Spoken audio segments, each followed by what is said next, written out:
nos esportes. Oi, galera, conhecendo o craque hoje com Rogério Henrique, técnico do CAP. Muito bom ter você aqui no quadro Conhecendo o Craque. Bom, o prazer é todo meu. Gostaria de agradecer mais uma vez a equipe da Difusora. É um prazer estar aqui nesse quadro aí. Sucesso para vocês. A gente sabe que toda nova empreitada no início é difícil, mas tenho certeza que com o passar dos dias o pessoal vai cada vez mais se acostumar com o quadro. É importante também para que a torcida, as pessoas que acompanham o nosso trabalho possam ter um pouquinho mais da particularidade das situações que a gente vive fora do campo. Então vamos conhecer um pouquinho a respeito do Rogério. Ele que chegou o ano passado para o CAP, ainda na terceira divisão, e para ajudar ainda mais o time, né, que estava aí há várias rodadas sem vencer. Conseguiu a pontuação necessária para ficar em terceiro, que garantiu o time o direito de ficar com a terceira vaga para o módulo 2 deste ano. É um treinador muito estudioso, recentemente esteve na Argentina fazendo cursos ano passado, e antes de vir para cá ele estava no Jacutinga. E em jogos oficiais, desde que assumiu o CAP, não perdeu sequer uma partida sob o comando dele. Está invicto. Nome completo? Rogério Henrique Alves. Apelido? Bogari. Por quê? É o bairro onde eu nasci, traduzindo é uma flor indígena, um dos bairros da minha cidade natal, de Borda da Mata. Nossa, é uma flor bonita? Bom, com certeza, a gente tem poucas informações sobre ela, já pesquisei várias vezes aí, porque acho bonito o nome, acho exótico, interessante, e afinal de contas traz as lembranças da infância, né? Toda a minha infância eu vivi nesse bairro, e todos os meus amigos me conhecem assim, as pessoas do futebol também, a maioria, fora aqui do estado de Minas, por onde passei. Importante até as pessoas que tiverem um tempinho aí, dar uma pesquisada depois. Algumas coisas curiosas aí, mas que fazem parte, né, do cotidiano. Mas tem alguma coisa a ver? O porquê que você ganhou esse apelido? É porque eu vim do bairro, né? Então, assim, quando fui para a cidade, com 11 para 12 anos, comecei a estudar lá. Eu era o único desse bairro que estava na cidade. Até aquela época se valorizava muito a zona rural. Hoje em dia está muito difícil trabalhar na zona rural, os preços, apoio, etc. Aí do governo e tudo mais, caiu muito. Então as pessoas migraram muito. Eu diria que 90% das pessoas que moravam na zona rural hoje residem na cidade em busca de melhores oportunidades. Naquela época era o contrário. No máximo 10% iam para a cidade, 90% permaneciam. Então, como eu era o único daquele bairro, o pessoal achou mais fácil, porque nome composto é meio complicado. Alguns falam Rogério, outros Henrique, outros Rogério Henrique. Então, para não ficar aquele negócio de, mas quem é quem? Aí o pessoal, vamos colocar Bogari que fica mais fácil. Data de nascimento? 21/13/79. Família, quantos irmãos? Nós somos em 3, tem um irmão chamado Guilherme, que mora inclusive com meus pais nesse bairro até hoje, é vizinho lá do meu pai, e uma irmã chamada Rosângela, que reside próximo a mim, mora, minha vizinha na cidade. Natural de onde? Sou natural de Borda da Mata, sul de Minas, 20 quilômetros de Pouso Alegre, que é ali a nossa microcapital ali, né, mais conhecida da região. Estado civil? Sou casado, minha esposa chama Fernanda Alves e tem um filho, Felipe Totti, que está com 7 anos. Pretende ter mais filhos? Bom, na verdade, pretender a gente até pretende, deixa nas mãos de Deus aí. Por enquanto, tá bom, o Felipe está crescendo. Eu acho que você com um filho hoje, na atual circunstância do país aí, econômica e tal, você tem condições de poder propiciar coisas melhores para ele no futuro, questão de faculdade, etc. Então, a princípio não. Essa vida é muito corrida também, a gente fica muito tempo fora, é um pouco difícil. Mas deixa nas mãos de Deus aí. Por enquanto, o nosso projeto é ficar com o Felipe, proporcionar coisas boas para ele, um futuro bom para ele. E a gente deixa nas mãos de Deus aí para ver o que pode acontecer no futuro. Família está com você aqui na cidade? Não, a família fica porque já saiu comigo em outras vezes e o Felipe era mais jovem, mais novinho, né? Então facilitava um pouco. Agora o Felipe começou a estudar 3 anos atrás, né? Com 4 anos. Então aí tem os amiguinhos da escola, você fica trocando muito esse cotidiano dele. É complexo. A criança é muito nova para ir para a escola hoje, né? Vai com 4, 5, 6 anos. E aí você fazer essa troca aí de 6 em 6 meses, 3 em 3 meses praticamente, troca de escola, troca de cidade, troca de amigos, troca de coleguinhas na escola, complica demais o aprendizado, a adaptação.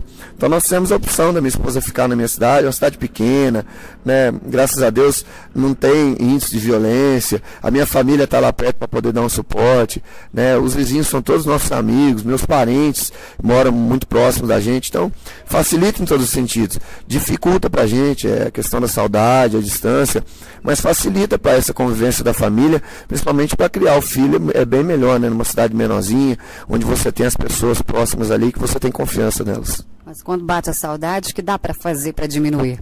Bom, são 600 quilômetros, a gente tenta aí pelo menos uma vez por mês. A competição está numa fase decisiva agora, inicial, todos os jogos são decisivos, então a gente tem a compreensão aí da esposa e do filho, mais da esposa, é óbvio, pela maturidade, mas hoje também facilita as coisas, né? Você tem um WhatsApp que você consegue trabalhar com um vídeo, você tem o próprio Skype que você fala ao vivo ali. Então, assim, a tecnologia nos ajudou bastante com relação a isso. Até um tempo atrás, quando eu estava nos Estados Unidos, na Coreia, na Itália, era mais difícil, você não tinha esse contato visual, né? Só por fotos e pelo telefone mesmo. Então, assim, não supre, mas facilita um pouquinho essa questão de você poder visualizar as pessoas do outro lado, através da câmera, através do Skype e do WhatsApp. Você é de outro estado, comida, bebida preferida, um pouquinho diferente que de Minas? Não, na verdade eu sou do sul de Minas, né? Sou natural de Borda da Mata, sou de Minas mesmo. Muda, Minas é muito grande, é um estado continente, né? Muda, sem dúvida nenhuma, a comida que se come lá é um pouquinho diferente daqui, que é diferente de BH, que é diferente do norte de Minas, mas tá mais próximo aqui do sul de Minas. A única coisa que muda bastante é o clima, né? O sul de Minas é bem mais frio, você vai pegar em julho lá no sul de Minas, você vai pegar 5 graus, 7 graus, 11 graus, a temperatura normal, então assim, muda um pouquinho. A princípio a gente sentiu um pouquinho o clima mais seco, o calor de todos os dias, mas uma região muito boa para futebol. E para nós que trabalhamos com isso, a gente sonha em chegar em algum lugar um pouco mais alto, é necessário passar por essas provações e ir se adaptando ao clima, à cidade, às pessoas, faz parte da profissão. Mas comida e a bebida preferida? Desculpe, comida preferida, arroz, feijão, bife, batata frita, feijão tropeiro. Bem basiquinho, bem feito, de preferência da esposa ou da mãe, né? E bebida preferida, um suco de laranja ou um guaraná com gelo de laranja bem geladinho. Bom, antes de ser treinador, já jogou bola? Joguei categoria de base toda no Goiás Esporte Clube, depois profissionalmente no Grêmio Maringá, tive algumas passagens pelo interior do estado de São Paulo, mas aos 21 anos tive um problema sério no tornozelo, fui fazer minha recuperação no Brasilis FC, que é um clube do ex-zagueiro da seleção brasileira, o Oscar, ex-zagueiro do São Paulo também, né? 12 anos capitão da seleção, Oscar Bernardi, e lá fui convidado a fazer a recuperação e trabalhar com as escolinhas. 6 meses depois eu já treinava o sub-15 dele no Campeonato Paulista, e aí depois que você vem para a beira do campo e essa emoção dos 3 pontos te toma conta, é muito difícil você sair dali. Então foi o que aconteceu comigo, eu preferi fazer a passagem mais rápido do que os outros. Aos 21 anos eu me tornei treinador e de lá para cá não parei mais. Bom, e as características de jogador e de treinador? Bom, eu acho que mantém quase que as mesmas, apesar de se trabalhar um dentro e o outro fora, mas as minhas características sempre foram de muita marcação, de muita dedicação, de treinar muito forte, jogar mais forte ainda, de não se entregar, de querer que o time fosse bastante compacto, com linhas próximas, de estudar o adversário para poder ganhar o jogo através de táticas e não na sorte, e não deixar, né, ao Deus dará, como se diz. Então, assim, acho que eu trouxe essas características para cá, para fora do campo. Gosto de time técnico que mantém a posse de bola, que usa estratégias diferentes dentro e fora de casa, que varia a sua condição de jogo de acordo com o adversário, né, que se adapta às características do adversário para poder criar dificuldades para ele. Então, assim, acho que é meio similar ao que eu fazia dentro. Sempre fui capitão nas equipes que eu passei, já tinha uma certa liderança, e agora procuro trazer isso. A gente trabalha aqui com meninos, né? A divisão nos proporciona isso, trabalhar com meninos de até 21, 22, 23, 24 anos. Então, você tem que ter um certo parâmetro de trabalho, porque você tem os mais experientes e os mais jovens. E aquele que o treinador conseguir fazer o grupo ser homogêneo, o treinador conseguir motivar ambos esses atletas, é o que chega mais longe na competição. Um momento difícil na sua carreira? Bom, um momento difícil eu acho que todos nós temos, e todos os dias, porque o futebol é muito dinâmico para o lado positivo e também para o lado negativo. O Brasil tem 200 milhões de treinadores, né? Todo mundo quer escalar seu time, todo mundo quer dar a sua opinião e a gente tem pouca paciência. Utilizando a frase de um companheiro de profissão que foi dita há poucos dias, o sucesso tem vários pais, né? Quando você ganha, todo mundo quer ser pai da vitória. Agora, o fracasso é órfão. Você tem que assumir ele sozinho. Então a gente está na beira do abismo todo dia. Você está caminhando no fio da navalha. Você ganhou, você é o melhor treinador do mundo. Você perdeu, você é o pior de todos. Então, todos os dias, toda semana a gente passa por momentos difíceis. Nós fizemos uma campanha excepcional no passado, mais de 80% de aproveitamento, né? Foram 5 jogos, 4 vitórias e um empate para poder o time conseguir o acesso. Aí voltamos, tivemos 2 empates na pré-temporada em amistosos, que para nós não somavam nada, era só para a gente conhecer o elenco. O nosso trabalho já começou a ser contestado. Então, a gente vive isso no dia a dia. Todas as vezes a gente tem momentos difíceis na carreira, toda semana a gente tem. Tem que aprender a conviver com isso, aprender a amadurecer com as críticas, observar quais são construtivas, quais que podem fazer sua carreira crescer. E, sem dúvida nenhuma, acreditar no seu trabalho e no grupo que você montou. Uma alegria? Alegria, o acesso, né? Vou falar da última aí agora, o acesso aqui pelo Patrocinense e poder voltar para começar o trabalho novamente, ter a confiança das pessoas, né, que me trouxeram de volta. E o jogo de ontem, acho que todo dia, como eu te falei, a gente vive muito próximo da tristeza e da alegria. E o jogo de ontem foi muito feliz, porque nós fomos muito prejudicados pela arbitragem, mesmo assim conseguimos trazer um ponto importante de lá. E acima de tudo, eu acho que conseguimos mostrar que o nosso grupo está forte, que a gente tem elenco para poder chegar nos nossos objetivos. Se você não fosse técnico, qual a profissão você acha que escolheria? Bom, eu acho que eu seria um gerente de futebol, um supervisor de futebol, qualquer coisa ligada ao futebol. Eu comecei muito cedo no futebol, o futebol foi minha vida toda, me levou a 13 países diferentes. Então, assim, tudo que eu tenho foi o futebol que me deu. Eu sou muito grato ao futebol, às pessoas que me colocaram no futebol.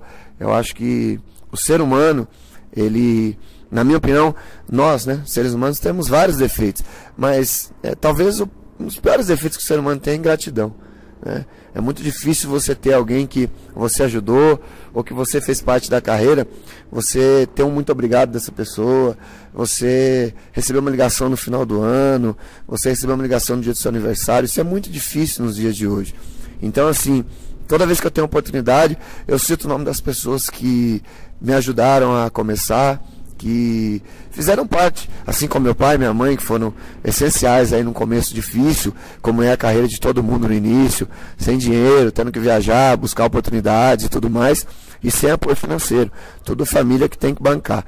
Então, professor Juarez Sobreiro, que hoje está no Brasília ainda, José Claudio Soléu, presidente de Jacutinga, são pessoas que, sem dúvida nenhuma, foram os mais importantes aí nesse meu início de carreira e pessoas que até hoje são grandes exemplos para mim.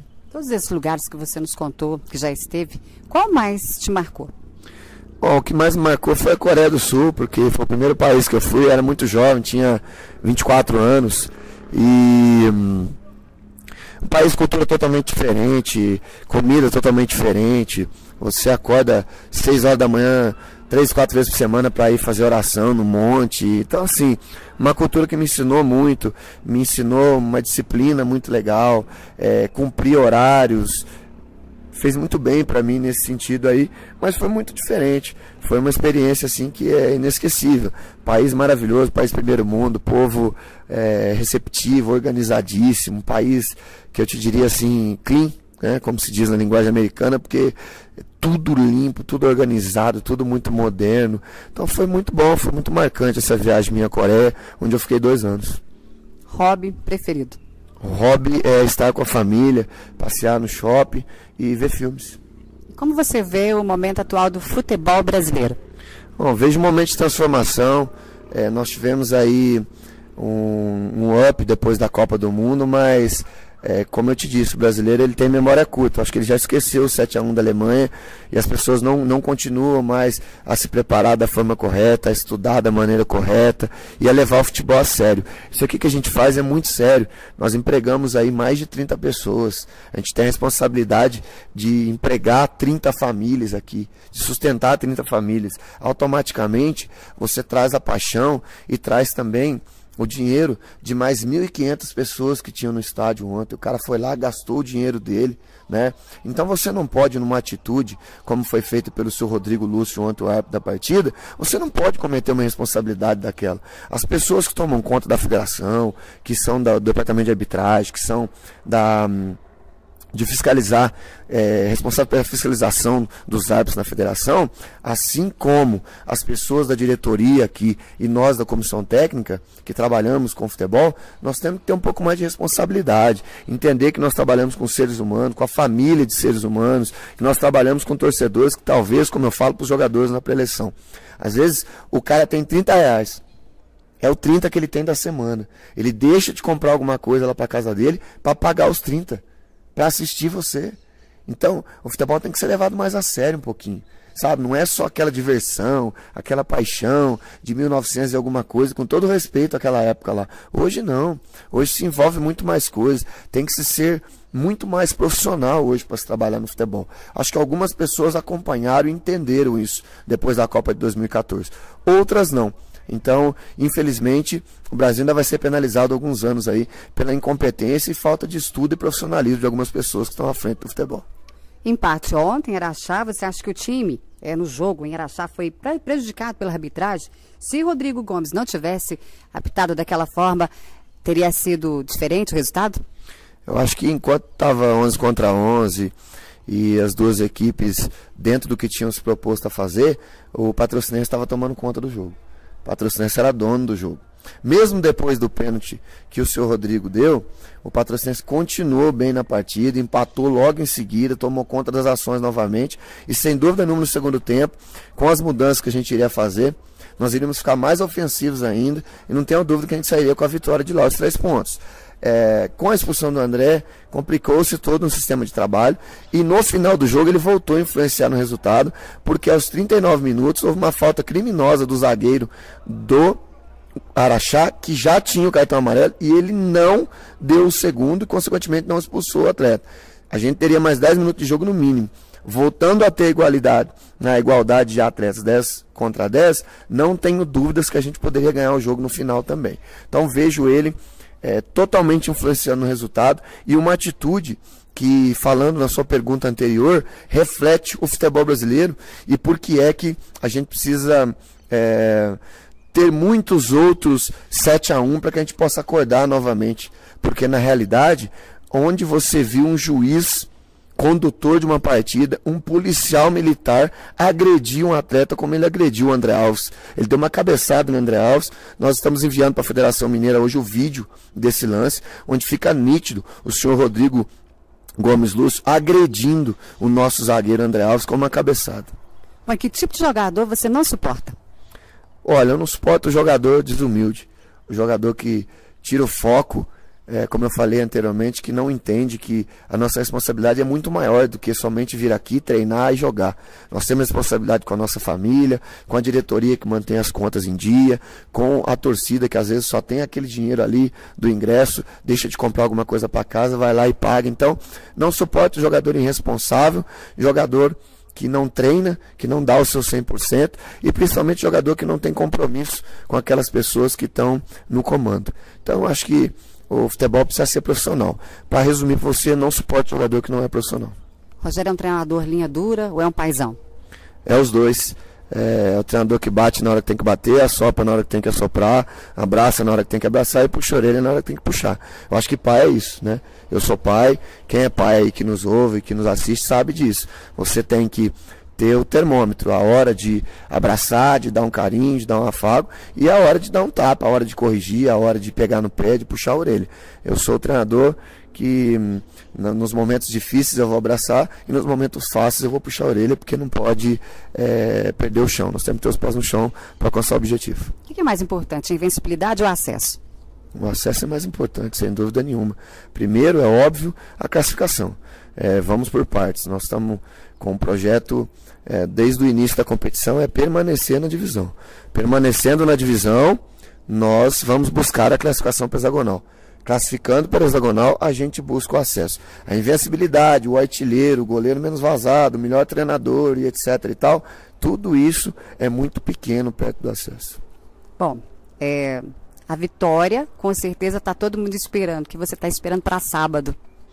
Bom, eu respeito muito os adversários. O Mamoré é um grande time, nos impôs muitas dificuldades na pré-temporada, é um time que também nos estuda bastante, tem um excelente treinador, inclusive meu amigo Alice Lemos, e não tenho dúvida que vai ser um grande jogo, mas a vitória é consequência do que você faz nos 90 minutos. Espero eu que a gente possa fazer um grande jogo e aí sim merecendo a vitória que ela venha. Dentro de campo, o que é mais importante? O ataque, a coletividade, a defesa? A melhor defesa é o ataque, né? Você tem que começar muito bem no sistema ofensivo, e depois encaixando as linhas e terminar com um sistema defensivo sólido. Mas sem dúvida nenhuma, se você não tiver um sistema homogêneo, onde os 3 setores funcionam bem, você começa a se distanciar dos 3 pontos. É o que a gente tem feito, buscado aproximar os 3 setores aí, fazer os 3 setores trabalharem o mais compacto possível, e acredito que a gente vem conseguindo.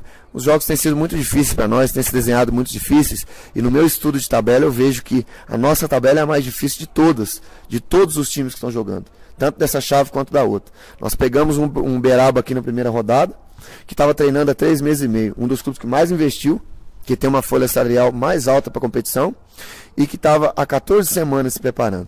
Pegamos o segundo jogo, um time da Série B do Brasileiro, fora de casa. E pegamos o terceiro jogo, um time que praticamente não perde em casa, não vai perder, que é o Araxá. Uma tradição gigantesca. Então, o nosso início de campeonato, a nossa tabela era dificílima, complicadíssima. Vejo que nós passamos bem pelos 3 primeiros jogos. Agora tem que colocar em prática o fator casa.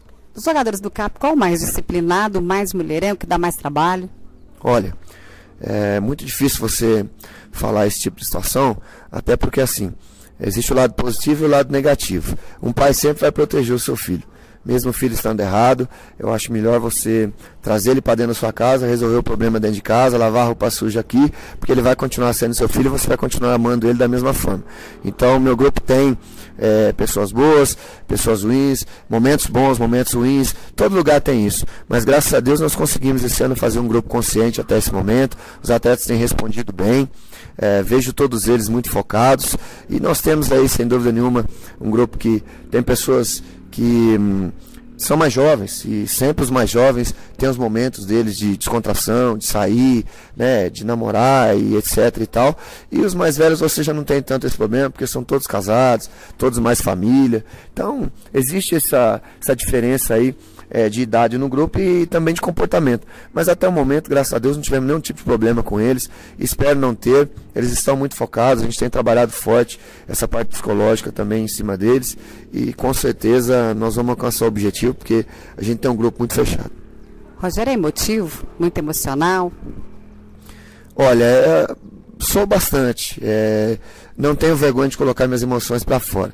Então, a gente tem que se controlar às vezes, porque você é comandante, algumas vezes tem que medir as palavras, tem que medir a emoção, mas eu acho que a gente tem que ser o que a gente é, né? Você tenta passar para o grupo verdade, sinceridade. O grupo tem que ter sua confiança, porque senão fica fácil só os 10 titulares, 11 titulares gostarem de você, acreditarem no que você fala. Para você conseguir ter o grupo na mão, aqueles que ficam na reserva, aqueles que ficam fora da lista de convocados, aqueles que não estão sendo aproveitados, eles têm que acreditar em você, eles têm que jogar por você também, pelo grupo. Para isso você tem que ser sincero, você tem que falar sempre a verdade, né? Tem que ter sempre a verdade no olhar, é o que a gente tenta passar para eles. Então a minha emoção, ela é verdadeira, seja ela no momento bom, no momento ruim, para fazer coisas boas, ou até para extravasar às vezes, xingar, fazer alguma coisa que você pode se arrepender mais tarde. Acho que você tem que ter humildade para depois pedir desculpas, reconhecer os seus erros, mas acima de tudo sempre mostrar a verdade. Bom, quando tá ali os minutos do jogo, terminou o jogo, o time não foi muito bem, você leva isso para fora, para sua vida, fora do campo, fora do vestiário, você esquece e deixa ali? Bom, sem dúvida é impossível não levar. Procuro não comentar com os atletas e nem me aproximar deles durante a competição, durante o jogo e principalmente no final dos jogos. Porque quando termina o jogo você está muito à flor da pele, você não consegue analisar direito os lances e tal, as atitudes. Então eu não gosto de falar com o jogador depois do jogo. Simplesmente vou lá, falo meus parabéns, vamos representar tal dia, a gente conversa sobre o jogo na representação. É o que eu gosto de fazer. Bom, eu vou te fazer uma pergunta, espero que você possa responder. Toda mulher implica com homem com futebol. Sua esposa já pediu para você sair da frente da televisão e não ver um time que está jogando, que você gosta, uma partida que não fosse assim tão séria para você? Bom, eu acho que todo mundo que tem ciúme na medida certa é positivo, né? Não tem como você ter uma relação de amor, uma relação completa sem ciúme. Tem que ter uma pitada de ciúme sempre. Agora, um ciúme com respeito. Eu acho que eu tenho 9 anos e meio de relação com a minha esposa e, graças a Deus, 9 anos muito felizes, né? Muito abençoados por Deus. E é uma pessoa muito correta, uma pessoa que me dá total liberdade para fazer o meu trabalho. E, para te dizer a verdade, eu vou para casa passar folga e eu vejo mais jogo do que aqui, né? Porque em casa você não tem todo mundo toda hora ali te perguntando as coisas e tal, e treino. Então, assim, eu estou sempre vendo um jogo, estou sempre estudando um adversário, mas eu tenho a compreensão dela, acho que eu sei administrar bem isso. E ela também, quando ela me conheceu, eu já era namorado da bola, né? Aí eu continuei noivo da bola e casei com ela. Então, acho que lá atrás eu fiz uma colocação para ela muito feliz. Falei, olha, se algum dia você tentar me separar da bola, dificilmente nós vamos permanecer juntos. Então ela entendeu que eu continuo noivo da bola e casado com ela. Você esteve recentemente, ano passado, na Argentina. O que trouxe de lá? Trouxe algumas técnicas novas, alguns métodos novos de trabalho, lembrando que os treinadores argentinos são os treinadores de maior sucesso no mundo hoje. A Argentina, essa escola argentina onde eu estou fazendo o meu curso lá, que são 2 anos, ela é a que mais revela treinadores para o mundo. Pra você ter uma ideia, na última Copa América, se não me engano, tinha 12 seleções, 6 treinadores eram argentinos. Se você pegar no mundo aí hoje, na Europa League, na UEFA Champions, você vai ver que, por país, o país que tem mais treinadores é a Argentina. A América do Sul aqui também. O sucesso dos treinadores argentinos é visível. Então, acho que para todos nós que queremos galgar alguma coisa maior na carreira, nada melhor do que se espelhar em pessoas de sucesso. Hoje, sem dúvida nenhuma, na América do Sul, o país onde os treinadores têm mais sucesso é a Argentina. Bom, conhecendo o craque com o Rogério Henrique, para a gente encerrar, eu vou pedir um palpite seu para o jogo de sábado. Bom, o palpite é uma vitória, sem dúvida nenhuma, respeitando o adversário, mas se Deus quiser a gente fazer uma boa partida, colocar o nosso ritmo, né, e 1-0 tá bom, que vale os 3 pontos. Ok, Rogério, obrigada, que Jesus abençoa, que a partida de sábado traga todas as expectativas dos treinos, de todo o seu trabalho.